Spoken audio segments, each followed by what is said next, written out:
Je pense que votre art est de loin l'art qui est le plus politique. Il y a une action politique dans l'architecture, et c'est qu'il y a eu une grosse influence de l'art contemporain, on va dire, dans l'architecture de ce siècle. Et l'architecture est devenue minimaliste, en quelque sorte, plate, sans intérêt, il n'y a plus de matérialité, et à l'image de tout le reste du système politique. Vous avez un système de santé publique, par exemple, qui est fantôme. C'est exactement pareil. Si vous allez, par exemple, à l'époque de la Grèce antique, à la période durant laquelle Hippocrate préconisait de soigner son organisme plutôt que de le guérir, de le protéger plutôt que de le dégrader pour le guérir, l'architecture de cette civilisation-là, le Parthénon par exemple, c'était une architecture qui est toujours là, qui était prévue pour traverser les siècles, les millénaires, les civilisations, pour rester, pour demeurer. Maintenant, ce qu'on se construit par rapport aux motivations justement politiques, c'est du prêt à détruire.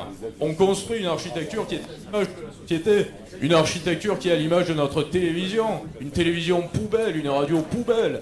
C'est que la situation politique est décadente.